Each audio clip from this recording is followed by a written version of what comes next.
More to Marketing. Welcome to More to Marketing, the podcast that explores marketing, product, and everything in between. I'm your host, Susan, and today we're going to be discussing insights in business. I've brought along a special guest to help us understand the importance of insights. I'd like to welcome Shawn. Throughout his career, Shawn has used the benefits of insights to lead and grow his portfolio. He has honed these skills, and he actually provides a view as to why insights are so important for us for product and marketing for today. Now, Shawn, I'd love to hear more about you. So let's hand it over to you and you can tell us a bit about you. Susan, firstly, thank you very much for having me on your podcast. I have listened to a few episodes recently. I was very impressed. So thank you for having me on. Thank you. Appreciate it. Absolutely. Maybe as a bit of an overview, I've spent the last 14 years in one of our nation's largest telecommunications companies. I've had the privilege of working in a number of really great roles, a lot of great people in businesses all across the organisation in a number of different functions. I've been a people leader, been a specialist contributor. I've worked in commercial evaluation. I've worked in product management, planning, product strategy, B2B marketing, marcoms, transformation. That's probably about it. Bit of everything in strategy, really. Yes, it is. It is rather diverse. In my current role, I wear a few different hats. I run a team that has kind of three distinct remits. I have a product strategy team where I have a small team of strategy professionals who help deliver bespoke kind of portfolio, market and technology strategic reviews, board papers. They also run kind of planning or pseudo transformational initiatives for the product team. Mm-hmm. I run a team as well that has a performance remit. They drive performance insights and do evaluation for things in the product team. And I have a platforms team who also helps drive and deliver product platform development projects to help improve EX, CX, etc. So maybe as a good segue into the topic today, I guess in all of my roles. Even going back to commercial evaluation, I've always been a passionate advocate and also a student of insights, both internal within the business and external to the business. So I guess I'm what you would call maybe an insight purist. But as the years have gone on, I've also tried to form pragmatic views about, where and how you get insight. It doesn't always need to be polished, curated research papers. Insights can be as good as getting really good feedback from your front line, from salespeople. So yeah. Totally agree. And from your background as well, you're definitely an expert to be able to talk about different types of insights. But I suppose let's take a step back. And what are insights and what do we use them for? Oh, look, I'm sure there's a really great definition somewhere. And I'm sure if you asked people, I work with people for whom insights is their bread and butter in the job. My perspective, I think insights, certainly you delineate it from data, but I think you always need data. Well, usually you need data to establish your credible insights as well. So to answer your question, I think for me, insight is anything that helps me or helps the business better understand customer, market, competitor, the performance of the business, or the strengths and weaknesses of the business as well as the opportunities and threats that are out there in the market. And I think insight, in my experience, can come in a variety of different formats. You can have everything ranging from customer feedback from, interview surveys, post-churn surveys, touchpoint surveys. You can have trending data about revenue, costs, all kinds of things, call volumes. You can have, deep customer sentimental research about attitudes, decision-making, about their perception of brand, all that kind of stuff. And, those ones are usually done by more detailed curated surveys and then data crunching, which, typically can come from specialist agencies. And there are definitely a few very good ones in Australia. I completely agree. And for me, the insights, it really helps me to myth bust hypotheses. So being able to gather all that data, as you say, from all those sources and have a hypothesis to go, is what I think really what's going on or not going on? to help solve whatever the problem might be. So I think that's absolutely a really great example that you've provided there on what insights is and how to use them.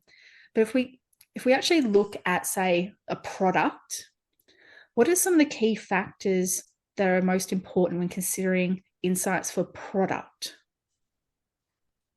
I think as a product person, insights tell me about the market in which I exist and operate, or my product exists and operates. Right?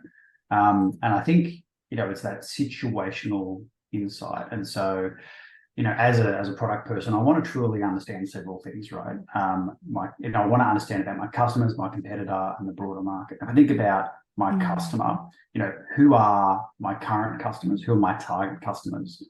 What are their personas? What are their problems? What are their unmet needs? And that helps me understand how I can help improve their lives and how I can solve their problems, right? And I remember I'd heard this before, and I heard it more recently. I remember a pretty good quote. A person doesn't want a 3-inch drill bit; they want a 3-inch hole. Love it. But if you think about how much time organisations spend thinking about the drill bit, it's not the actual customer problem. So I think the insight about customer helps attune you to those things and gives you that perspective.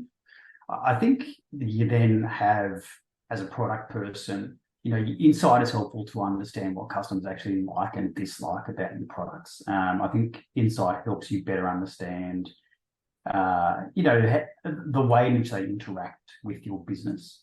A number of businesses across Australia, and from big to small businesses, they have a range of different touch points with their customers, from call center interaction, in-store interaction, digital interaction. And I think insight can help you understand and improve, those touch points.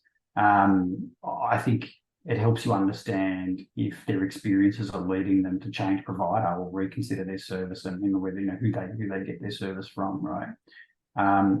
And it's even interesting, I think the insight can help you understand, do the customers you have actually have an awareness of the full product feature set you actually are selling them, and the value.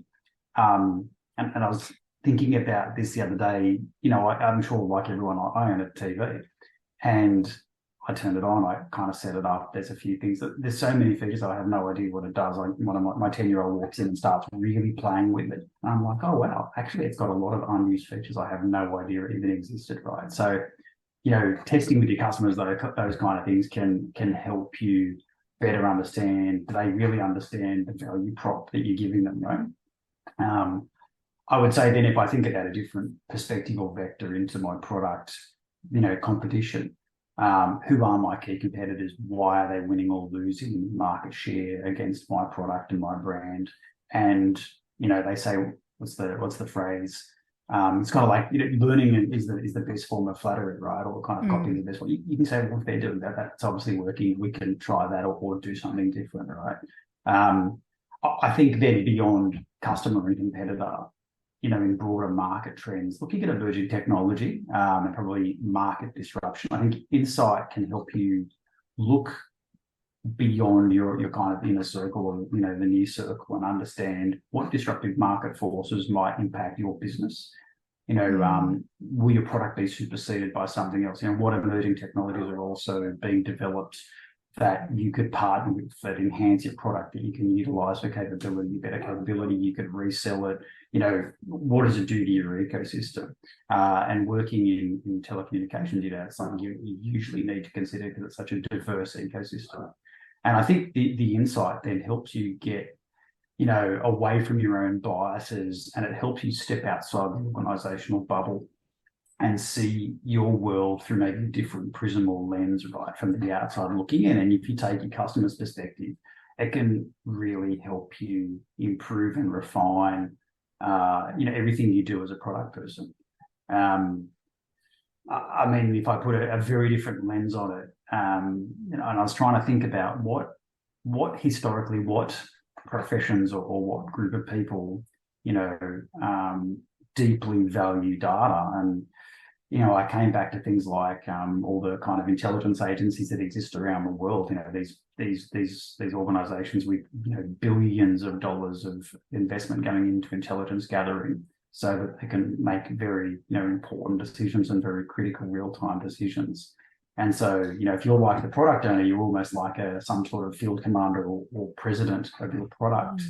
You want to understand and see everything that's happening in your kind of landscape, so you know what's going to happen and how you can react to it and respond.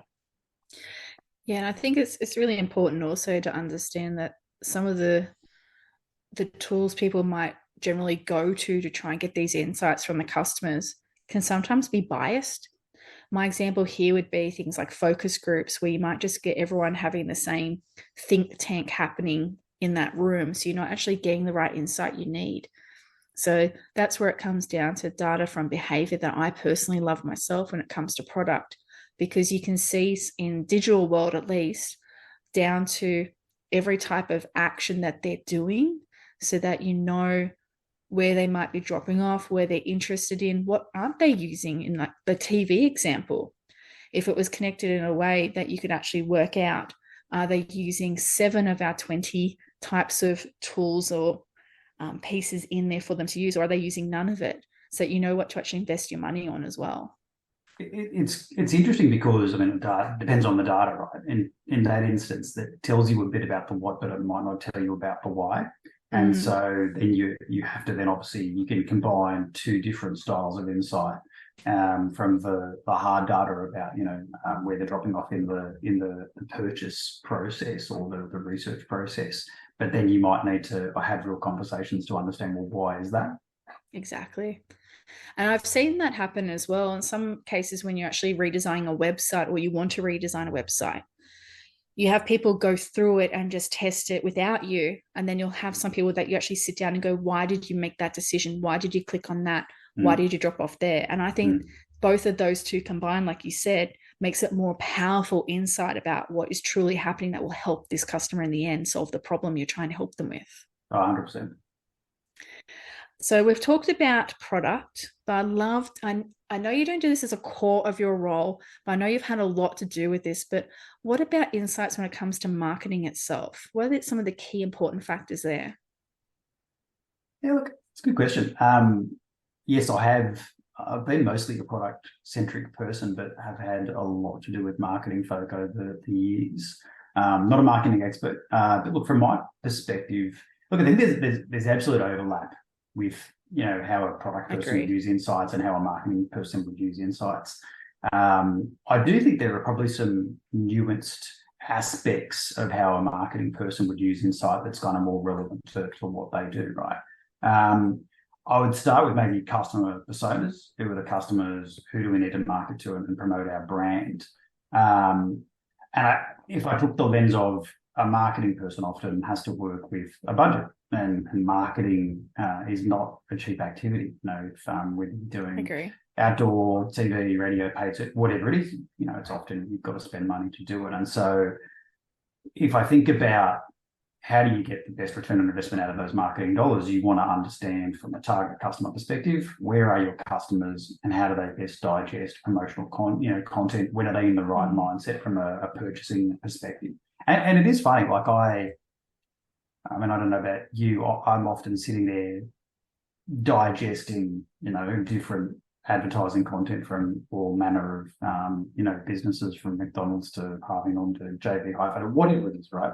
Sitting down on the TV and be like, oh, why did they choose to do that? Why did they choose to do it now? Or even driving on the way to work and you see all the billboards or wherever it might be, or radio. Yeah, 100%. And I think it's quite thought-provoking when you start to think, well, actually, are they thinking about it? Or is this targeted? Is it not targeted? Am I in some target demographic or target segment somewhere? But I think at the end of the day, the insight really helps you better understand where your customers are, who are they, their profiles, are they the decision maker, for example, and where are they, when are they ready to kind of absorb, and when are they attuned and ready to listen to the promotional content and message. And I think the marketeers or in the business, in any business, need insight about customer persona profile, so we can ultimately have the most appropriate awareness strategy to make the best use of the funds, right?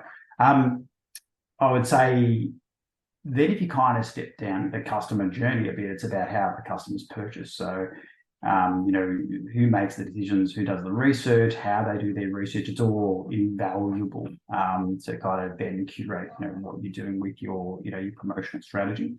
I think from a proposition perspective as well, it's always important, I think, for marketeers and product people to understand, what do customers value the most out of the proposition as they're making their selection or purchase selection when they're comparing the different offerings in the market. What is it your different, target market and target customers, value most?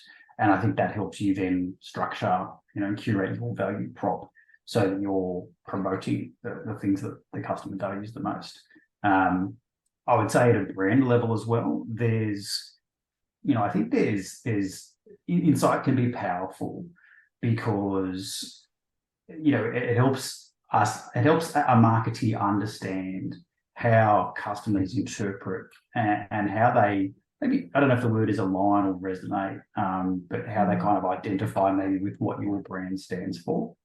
And I think, again, putting a marketeer's hat on, I often wonder when we look at market share calculation breakdown, and if you think about, even not only my industry, but other industries, I sometimes wonder, human beings are both complicated and simple creatures, and I think can sometimes almost a gravitation from person to a brand be simply about the brand name, Yes. what it stands for, and how that person feels a connection to that brand. And we labor over proposition and journey insights and touchpoint insights, which are all valuable, but then sometimes, is 50% of the decision subliminally made or unconsciously made by a customer simply through them, relating better to a particular brand and what that brand stands for. So, and it's not something we speak about in product as much as what a brand person would definitely speak. Brand is obviously paramount for them, but it's something that's I think it's an important thing to ponder on. From a marketeer's perspective as well, I would say often things like customer churn, this kind of function often falls closer to marketing teams in my experience. And I think obviously knowing why your customers leave and how you can get them to stay and be, satisfied with your brand and their experiences is absolutely critical. So I think an insight can help you with that. Exactly. And I think to flip it on its head, we've been talking about insights that help and things that we know the customer needs or wants. But insights are also so powerful for the opposite, what we know they don't want. So to be able to get that definitive answer in the black and white area where you can, to say, I know they definitely do not want X, Y, Z. That means you can de-scope that straight away and then maybe bring it back in a future iteration for consideration. So that can help you along the journey too. Oh, agreed. And look, it's funny. Over the years, I've seen, the same type of insight happen, be conducted over the course of time. And so you see the ebbs and flows and the changes in customers' preferences, over time. And it's quite interesting. Okay, that was higher up, a year ago, and you can understand why, right? So it's absolutely agree. Fantastic. And talking about that in regards to quality, what does make a quality insight and who actually benefits from them when they are of quality? That's a good question. Look, I think a quality insight, I think, is an insight that creates specific awareness. So the first point is it's specific, right? Obviously, back to all the points and the perspectives I spoke to before, right? Customers, product, competitors, the broader ecosystem, both in a short sort of time frame and also a longer time frame, ideally as well. You can get a sense of near-term disruptions and then longer-term disruptions. It helps you plan better. And I think all of those things, if it's specific, like you pointed out, it helps you make black and white decisions and demystify, something that's maybe unknown or ambiguous. And it helps you form um, data-led, fact-based, opinions, and then lead to good decision making, and then inevitably, good action, on the behalf of the business you work for. So then, in terms of benefits, I think it's not just a product person or a marketing person who benefits. I think actually it's everybody in the organisation, because then that organisation will inevitably grow because you are actually thinking about what your customers want, you're responding to their needs, you're tactically and strategically operating and working well within your competitive environment. You're able to keep pace with the market and continue to drive competitive advantage. And you manage kind focused of on that whole, competitive like you said threats. before. Like for that analogy, you're focusing on the whole. That's right. And you're not focusing on the drill bit, right? You're not continually Yep. looking inwards. You're actually saying, right, well, how's this work? And I think then beyond the organisation, inevitably customers benefit because you understand their needs better. You understand them better. You understand who they are, what they want, how they think, how they make their purchase decisions, what pains them, why they are unhappy. And I think then it gives you the visibility of all these things, and it allows your business to refine your product and solution to meet your customer need better. It's actually very simple. It just does get complicated when you have, organizations. Yeah. And I think one of the things I see as a downfall out there is some places actually don't know what to do with data. They don't know how to use it to actually get insightful information out of, because they might have too little or not gathering the right amount of data to actually be able to build insights. So I want to delve a bit more deeper into actual pitfalls of insights in general as well. And for me, one of the biggest ones is in a past life, I have presented an idea that I wanted to trial as a test and learn. I had the data, I had then the insights out of it, the prediction, the hypotheses, all of this. And I presented it in to get the approval and the seal. And then unfortunately, I just got told, no, because that's not what I would do, even though they were not the target person who was signing it off. So I found for myself as a pitfall, I think it's a bit disappointing when some organizations don't open themselves up to that they might not be the target audience. It's somebody else. But what other ones have you ever come across? Look, in terms of pitfalls, look, your one's a good one. I've seen that from time to time. I think it's your customers are often very varied. Your decision makers are often very varied. And again, I'll put my purist hat on. You often, if you're working in a market, you often have multiple customer segments who are very different and have different needs, and they get different things from your product. So you need to understand them, right? And that's why we, use the insight. But if I think about general pitfalls, look, I would say there are probably quite a few. If I think about your performance style data or insight, look, putting my accounting hat on, I've been in, meetings, over the years where, people have different sets of numbers, and it's like, oh, well, I've got this number and you've got that number, and then, chaos ensues, right? And you have to try and work out the reconciliation of it. So I think having a pitfall of not having a recognised single, credible source of truth that's been tested, corroborated. That's why you have finance teams that have, P&Ls, right? That's you need that sort of truth. In terms of, maybe your customer or market centric research style data, I think sometimes having too much data, irrelevant data, and back to my points about data, no insight or so what. I think a pitfall can be not curating the data for your audience. I've made that mistake in the past. You think it's great, it's fantastic, it's this amazing insight, but it's possibly a little bit too academic and it's not relevant, for the audience. The old chestnuts about sample sizes. Yes.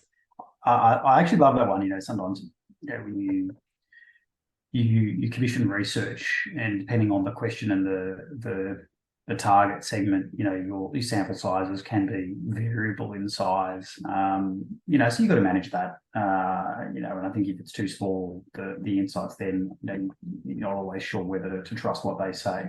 I think the other learning that I've taken from my kind of years of experience on this, I think getting the right vendor to do the work is often very good, and I've worked with some great agencies over the years across all kinds of topics, and I kind of know what I'm looking for these days. You can usually tell when you're engaging with someone first off, where their strengths and weaknesses will be as well. And I think if you kind of go with the wrong one, often through your procurement process, I think you find out you can really, understand, you get a sense of will they be able to give you what you need. But I think, you go with the wrong person, it's often you end up with a disappointing result. Exactly. And you ultimately want to be able to spend the money if you're going to be paying for a research agency to assist you to actually provide meaningful insights that will help you and then also help the customer too. So going back to that full circle. 100%, and it's an investment, right? Like you're investing, you want to get a return and all those good things that I spoke about before out of the investment, right? Exactly.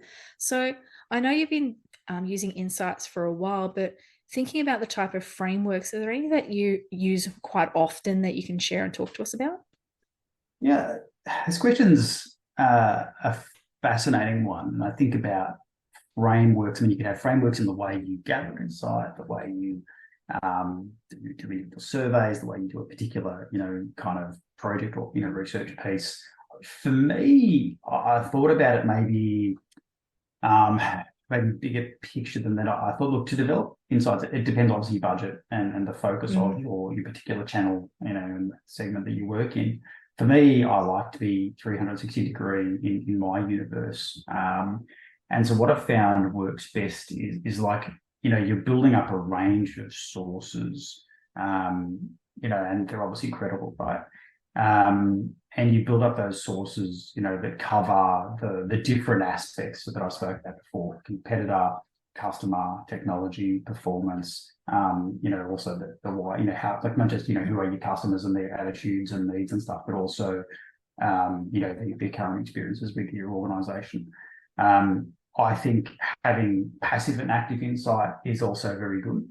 And what I mean by that is, I have, there are a number of good agencies in Australia who send out newsletters and provide essentially free, kind of snapshots or sound bites of insight of what they're currently working on. There's some very great, businesses who give more as well. As part of like industry publication. And so I have that stuff coming through to me. Yeah, I have that stuff coming through to me, daily, weekly. And that's kind of the passive insight that I have. And then in terms of active insight, you also then build up and, have that inventory and rolling kind of, source of the active insight that comes through from different sources, either within your business or if you have to go and, procure it from market. But, you're actively saying, right, I need to better understand this. It's been a while since we've thought about X, Y, Z, or kind of refresh the insight we have on this. Has the market changed? Have these insights changed? So you have to be active about it. I think from a framework perspective, I think, if you're the insights person in a business, building up a recurring cadence where you expose and discuss those insights with your kind of key stakeholders on a regular basis, I think is important from my perspective. And it comes back to, who it's relevant to and is it timely and is that insight relevant to that group at that point in time. But, I think if you do it well and do it regular enough, it kind of becomes part of the muscle memory or the DNA for your stakeholder groups.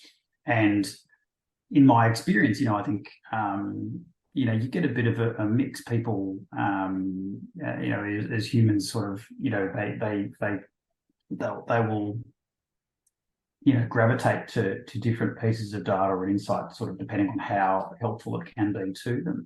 And I think if you show that the insight is helpful to that group to make good decisions and understand their ecosystem and their universe, regularly, they'll become attuned to it. So I think that's something that's definitely key. Actionable insight, I think I've said that already. I think then the last part as well, you obviously have, within any business, you have, executive, an executive level and an executive layer in your business, and they may not always see, they're busy people, they're running, big businesses and small businesses, and they may not always get time to see the insights and properly understand them. And I think if you can find a way to embed those insights somehow into the time, and the agenda of the executive suite as well, it can be quite good too. Yeah, it can be very powerful, that reminder, because if they're that far removed from the ground roots, that can mean that they've got that touch point in to be able to make those right decisions at the right time that will help the business along the right way. Yeah, 100%. Do you happen to have any examples, even very high level, broad brush ones, on how insights have helped you make decisions within organization? In a past role, I used to do some work with LinkedIn in terms of, creating content and then promoting that content. And some of the insight and the tools that I was able to use from LinkedIn were quite good. And it wasn't specific to one product, but I was able to use the insight that I gleaned from LinkedIn to curate my target audience and my target message. And actually, I found it very instructive, to me when I was, getting that content out. In terms of, it was very helpful to refine how to best promote specific topical content to the right person or the right audience in both a pulsing way and then also, in the different audience groups in different places. And it helped me refine my approach. So I found that quite helpful. And that does make a huge difference, doesn't it? A huge difference. And I know that you love insights. I know it excites you. I've heard you talk all through this podcast and your eyes just light up as well when we're talking about how it actually helps make the right business decisions. But what excites you the most about insights? Your questions are very good. They're very thought provoking. I try. I take two lenses on it, right? I think most companies, be it Australia or elsewhere, existing competitive markets, they face stiff competition. And so I think it'd be kind of rare that you'd have the luxury of being able to run a business without that decent base of insight. So I think it's almost hygiene, but that's not the exciting part, I guess. For me, kind of, it's the revealing of the truth.